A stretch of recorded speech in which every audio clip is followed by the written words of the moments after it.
we're going to look at some differentiation here before we do an integral. There's a whole list of these derivatives for the hyperbolics in the textbook. We're just going to look at, let's do one of them.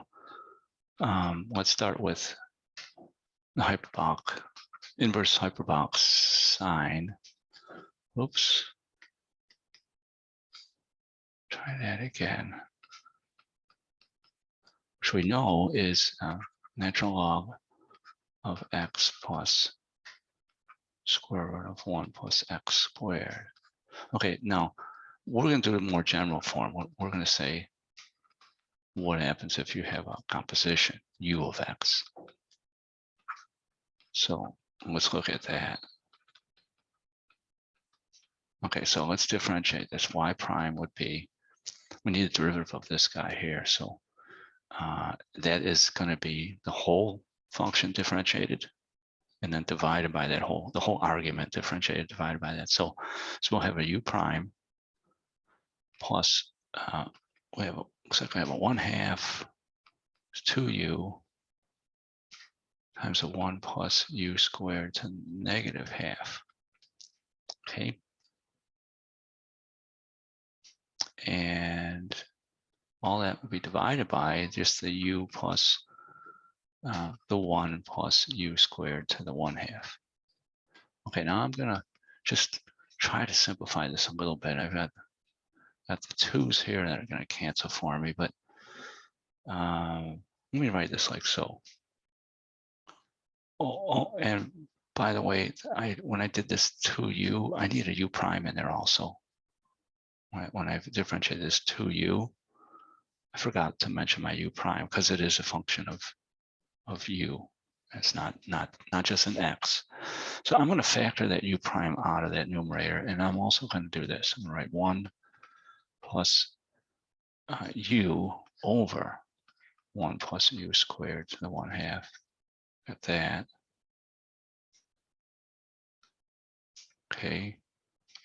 And down here, just have that u plus the 1 plus u squared to the 1/2. Okay, then up in here, I'm going to put those two together and write this as a 1 plus u squared to the 1/2 plus a u over. And remember, all of that is over this u plus 1 plus u squared to the 1/2. So I see this factor here matching this one. So in the end, it just ends up like this. Well, let's see, we have u squared plus 1 to the 1/2 like that. Which, I mean, it may be written like this also. You might just have like that. Okay. So that is our general form for our derivative, where we have sinh of u of x. If it's just an x, then it just ends up as 1 over 1 plus x squared under the radical.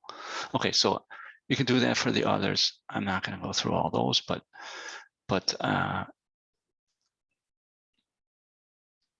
we will utilize this result. Okay. Now you could also generalize it. Instead of having a 1 plus x plus u squared, you can have an a squared plus u squared.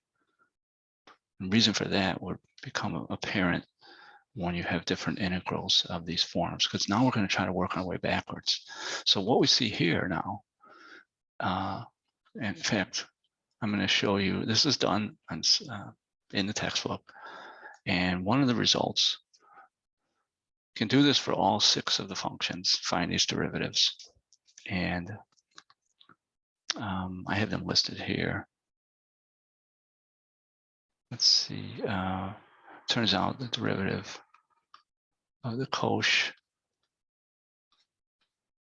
inverse, okay, it's going to be u prime over 1 minus u squared. And inverse hyperbolic tangent, that derivative Got that listed here too. And again, you could go through these and find them yourselves. You can do this. And we've got the inverse hyperbolic secant view. That one is a minus u prime over u square root of 1 minus u squared. And let's see, we've got a couple more here. We've got the hyperbolic cotangent inverse. And that one, let's see, do I have that? You know, for some reason I don't have that one listed. Okay. Well, yeah, okay, just 1 second. I'll bring that. Okay, believe it or not, that one actually turns out to be identical to the tangent. Now that's kind of weird. Okay, that one's identical. So that is surprising. Okay, and then I think we got them all. The other one, the inverse hyperbolical cosecant. Okay, and this one's a little bit different.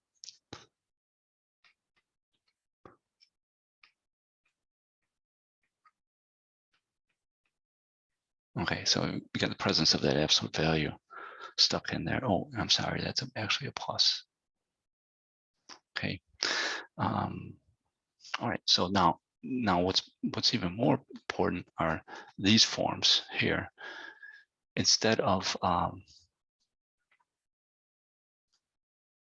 memorizing all of these these integrals in reverse, which aren't as general as the following.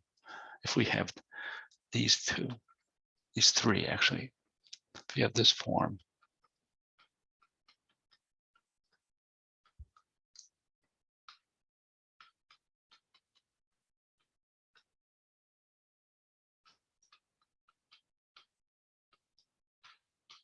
okay, so that's one, and another one, and you notice this resembles the inverse hyperbolic sine. You can see that that's the nature of it, but it's got the a in there. So how does that affect the original function? Well, we'd have to change it around a little bit to see that connection. Do a little algebra on that. We could do that, but these would be more useful in general if you're trying to do integrations. So that's why the author has these listed this way. Okay.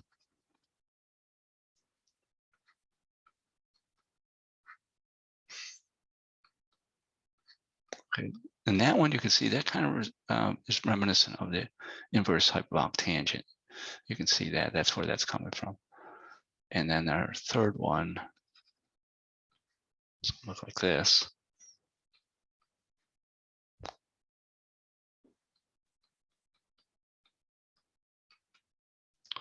Okay, this would be minus 1 over a.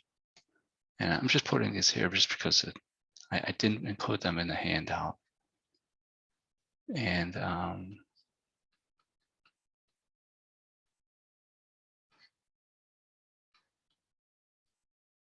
okay, you've got all that, and then plus a c on that last one. Okay, something a little bit sloppy there, but ran out of room. Got all our derivatives. And these three handy integrals that we're going to try to use now. So let's finish this one up here. We got this one example here. Now, in practice, what you would do is you'd look for one of these three integrals. These are the more general forms here. If you can spot one of these directly, then that's fine too. You could list your function as one of these hyperbolic inverses. But otherwise, just go straight for the definition form here. And that's what I'm going to do, because I see this one as matching. I see it as matching this right here. Okay. That's what when I look at it, I see that. That's what I'm going to shoot for. Now, it doesn't look like that exactly, but we can open it up and look at it a little bit. to see what we have. If u is actually x to the would be 2/3, then notice that u squared, I'm sorry, it's 3/2. Then u squared would be x to the 3rd power. So it is in the form 1 plus u squared if u were viewed as an x to the 3/2.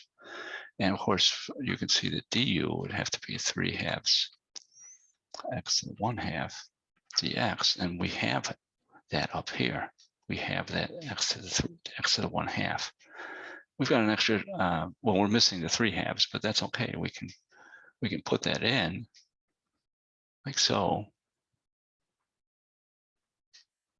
Okay, and then make sure we put it 2/3 out here. And then down here, again, as you can view it this way, 1 plus x to the 3/2 quantity squared. So I'm viewing it in this form down here, which means now that I can write my integral. Okay, my antiderivative now will be 2/3, and I'm just going to use this formula here, using my u and my a for my problem. So it'll be a natural log of that u, which was x to the 3/2 plus square root of x to the 3rd now, because you're squaring that, and then plus a, and I even mentioned what a was, but a is a 1. Okay, so it's plus a 1 like that, and plus the c. Okay, and again, this could be viewed as some form of an inverse hyperbolic sign. Okay, it could be viewed that way, but I'm not going to take the time to convert that into its nominal form. In other words, you could convert this according to how these numbers in here are changed. Okay, so it's a composition of some sort, right? U is x to the 3/2, but there's more to it than that, a little bit more. So, and I'm not going to take the time to do that. We've spent enough time on this one already. So